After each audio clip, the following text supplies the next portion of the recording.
สวัสดีครับท่านผู้ชมวันนี้ก็มาพบกับผมเซียนหลีมาไล่ย่าอยาก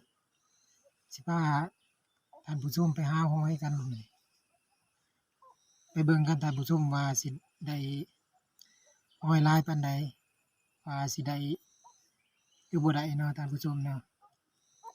อย่าลืมเด้อท่านผู้ชมฝากกดไลค์กดติดตามให้เซียนหลีมาไล่ย่าอยากแหน่ขอบคุณครับบายท่านผู้ชม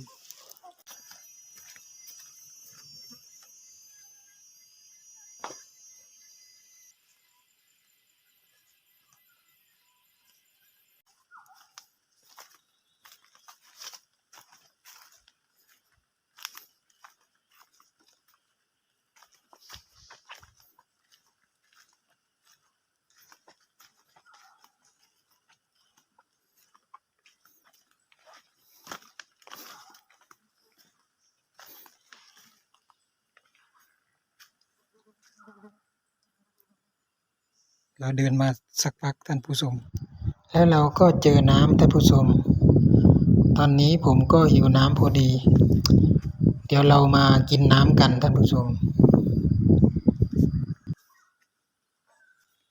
เราจะมากินน้ำกันท่านผู้ชม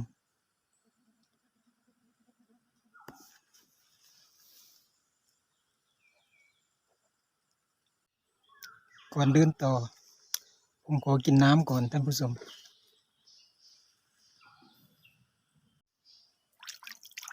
กินน้ำเย็นๆล้างหน้าด้วย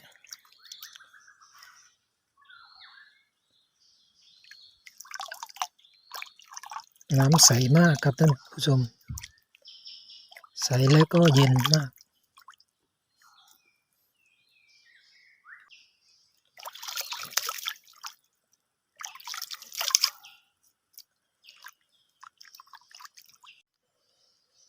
กินน้ำเสร็จแล้วก็ไปต่อท่านผู้ชม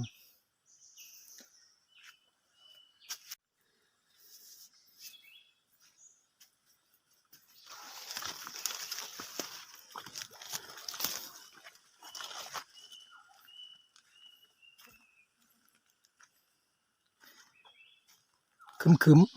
ๆเหมือนฝนจะตกท่านผู้ชม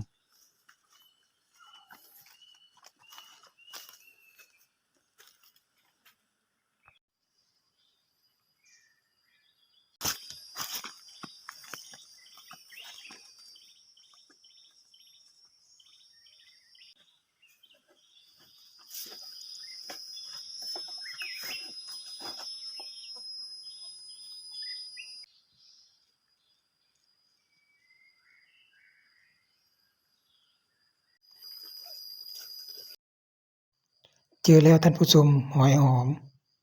1 ตัวหรือว่า1 หน่วย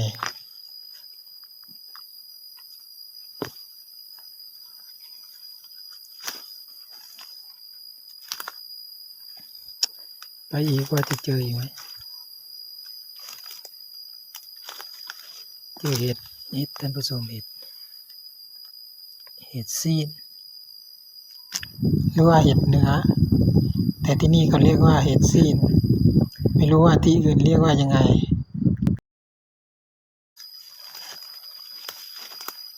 ไปต่อ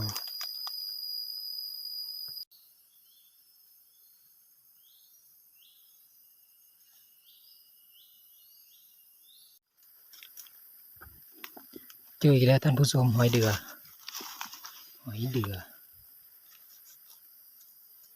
อยู่ข้างๆต้นอะไรต้นหวาย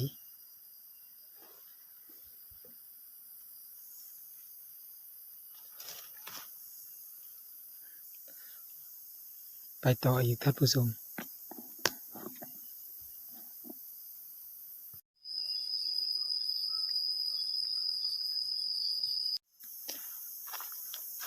เจออีกแล้วท่านผู้ชมหอยหอมนะแล้วก็ผลไม้ป่าเน่าเหมือนเดิมกินไม่ได้เหมือนเดิมนี่ก็เน่าไหมดูกันลุ้นว่ามันจะเน่าโอ้เน่าเหมือนฝนจะตกท่านผู้ชมเดี๋ยวผมไปต่อไปหาที่หลบฝนกัน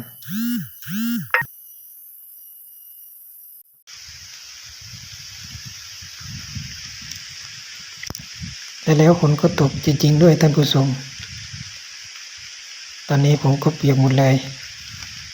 ไม่รู้ว่าจะหยุดไหมวันนี้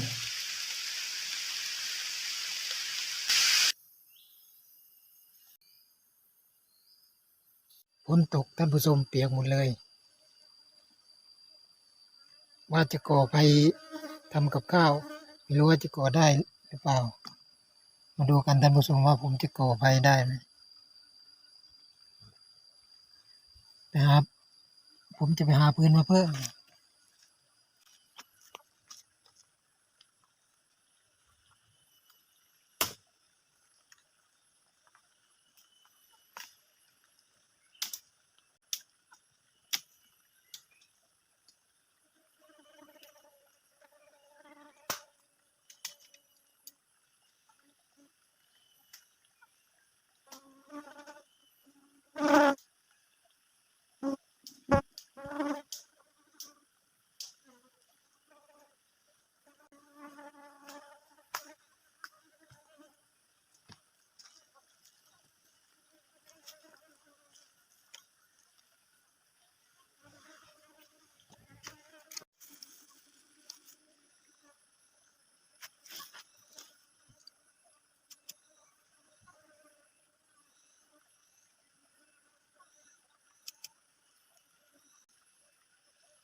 น่าจะติดแล้วท่านผู้ชม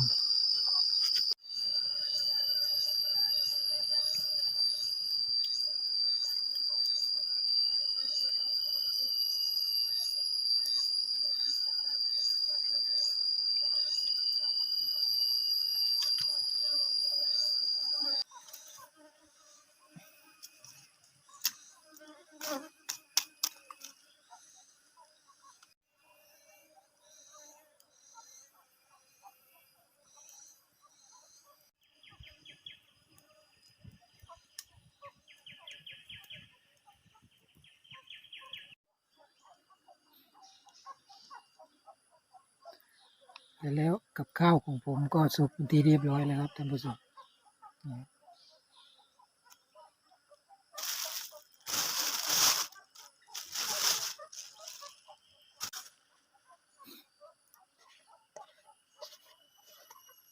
เจียว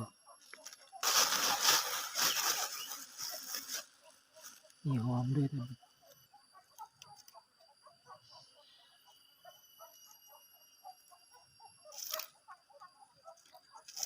มีหอมเข้าไป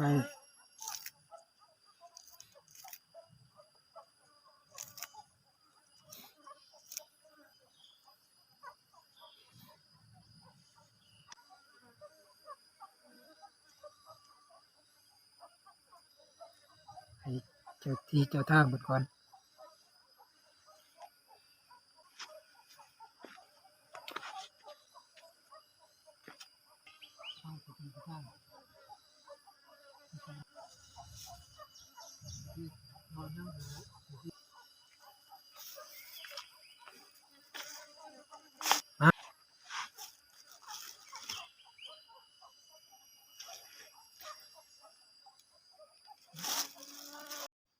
ผมขอกินข้าวก่อนนะครับท่านผู้ชม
ผมก็กินข้าวเสร็จเป็นที่เรียบร้อยแล้วท่านผู้ชมแล้วเราก็เดินทางต่อมาดูกัน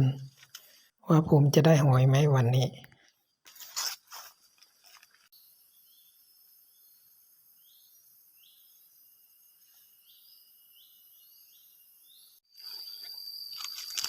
หอยปากแดงท่านผู้ชม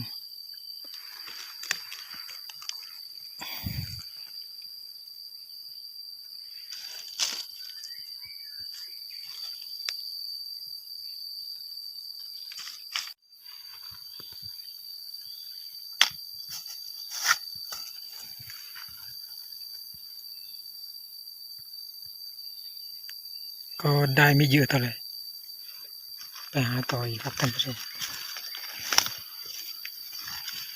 เจอแล้วหอยหอม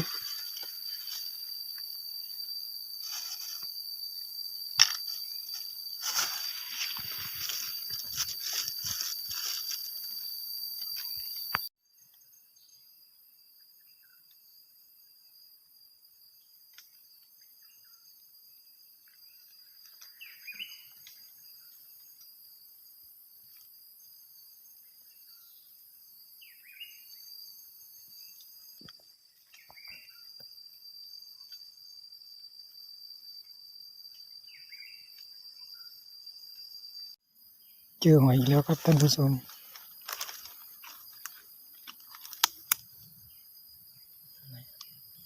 นี่ครับท่าน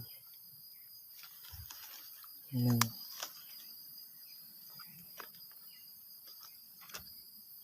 นี่ก็หอยมันนู่นแล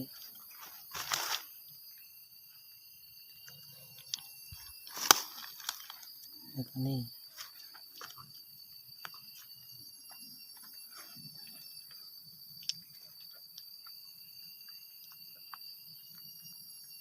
มาลุ้นกันท่านผู้ชมว่าผมจะได้เยอะไหมวันนี้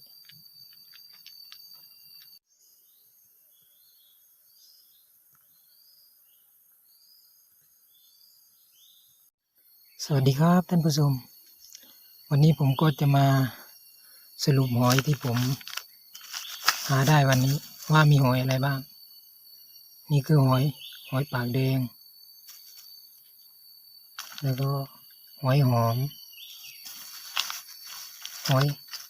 หอยเดือก็ก็ได้ไม่เยอะท่านผู้ชมเพราะว่ามีอุปสรรคฝนมันตกวันนี้ก็เลยได้ไม่เยอะ